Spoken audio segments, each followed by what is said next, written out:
Little bit switching the subject and talking about components of successful outfit. Successful in your eyes, that you think it's cool, and successful in the eyes of your audience, because usually you wear clothes when you go to other people to see you, right? So first of all, your clothes needs to fit your body. And I put it very first, and that's actually main reason why I start my educational program talking about body. Because any Armani suit or Dolce Gabbana dress, if it doesn't fit you, it doesn't matter that it's Dolce Gabbana. It doesn't matter anything else. Like, you don't feel well, don't look good, so do nothing, right? So this is very first component, and that's why we're talking about bodies. Then the next component is that your outfit actually fits the occasion and place. And those two, occasion and place, are actually different, because place may be the same restaurant, but occasion can be business lunch and romantic dinner. And for those two occasions in the same place, you will choose different outfits. So your outfit you need always, when you dress, you need always think where you're going, who will be your audience, right? And choose your outfit wisely, that it actually fits the audience, place, and occasion. Because wedding on the grass in the country club will be different from the wedding in church, right? Just a few examples. Next component is appropriate. The outfit is appropriate for your age and social rules. With age, I have very simple approach. Age is not a limit for anything, it's just a number.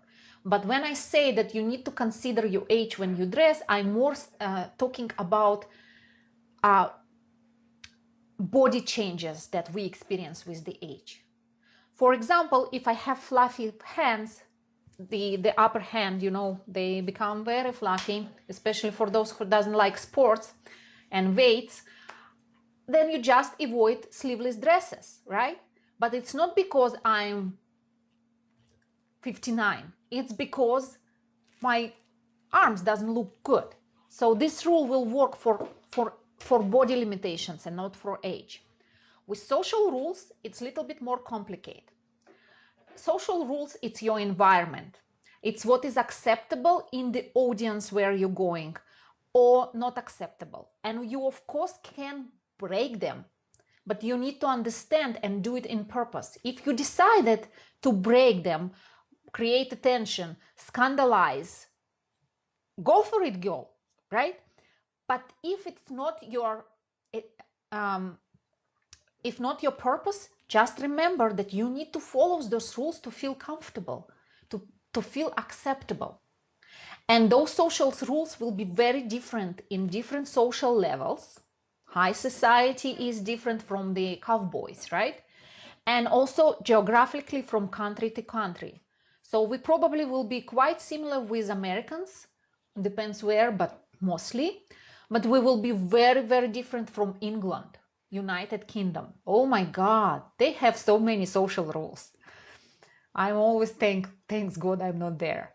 Or for example, if I compare to Russia, something that will be totally acceptable here and I will be considered wealthy girl with high, maybe not high society, but very good income level. In Russia, I will be considered poor, north, somewhere there, because their social rules for clothing very different. So keep it in mind too. Then we're talking about if your outfit is actual or very outdated. And I'm not talking about super trendy stuff that you need to follow and oh my God, if you're not dressed for fashion, you lost. I'm talking about real outdated things that add a lot of age for you. They can add 10 years on you if you're wearing wrong fabric. For example, velvet. Year ago, you asked me about velvet. I say, no way. It's so outdated. You will look like a grandma. Now it's super trendy. So this rule doesn't work anymore. But for example, corduroy is another fabric that considered very old-fashioned. And yes, they still produce corduroy pants, and you can buy them in every store, but it doesn't mean that you need to wear them, okay? Just little bit be on top of these things, because automatically in the brains of people that look at you, they even don't realize this, but that adds additional information, and their brain calculates and say, okay, this is probably like old, right? So in addition to fabric, shape of the clothes, fit or cut, can also be very outdated. For example, width of lapels of your jacket, okay?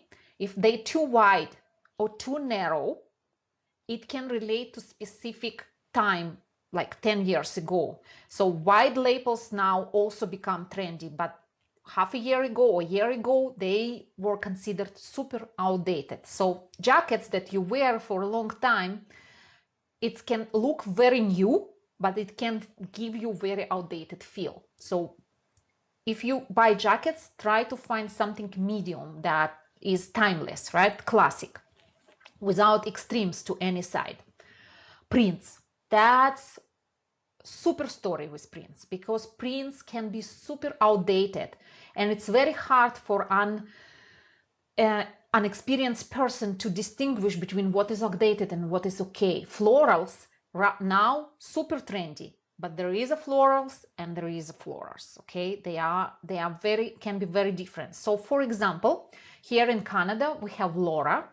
This is very nice store, very affordable store that a lot of women like to buy there because of their fits. They actually produce for real women, with curves, with butts, with hips. So their clothes usually fits very well. So I shop there for my clients, but you need to be very careful in Laura because of their prints. I would suggest you go there only for the solid colors. Don't try. If you don't have enough experience with prints, don't buy their prints. Most of them are very outdated. It gives you grandma look right away. And then makeup is another one that can make your face look very outdated. If you didn't change your makeup for years, go to YouTube, look for some new tutorials. When you in your hairdresser, with your hairdresser, look for magazines, see how right now makeup applications are, because it's also adds a lot of age to you and looks very outdated. Accessories make a big difference, make the same dress look totally different in any occasion. So I'm a big fan of accessories, and it's must. And then the last one, but very important one, if you want your outfit to be successful, it needs to be very close to your comfort zone, or within or very close to your comfort zone. And I will explain why. I'm as a stylist, and if you know me, my personal style, it's a little bit crazy. I can make you look gorgeous, pretty, trendy, cool. But if it's something that doesn't resonate with you, you will be very unhappy wearing this. Okay? Despite of all compliments that you will receive, despite my explanation why it's so good for you, despite anything, you will not feel comfortable. It means outfit is not successful for you. You will be not happy. So when you need look your best, when you need feel the confidence, don't try super extreme things that you never tried. It's not good time for this. And as a stylist, I am not saying always stay in your comfort zone. No. Then it's style stagnation. You always need to go a little bit. But when you really need good outfit, don't jump. Don't do big leaps. Okay? Any questions here? It was long topic, a lot of information. Let me know if we okay with that. Cool.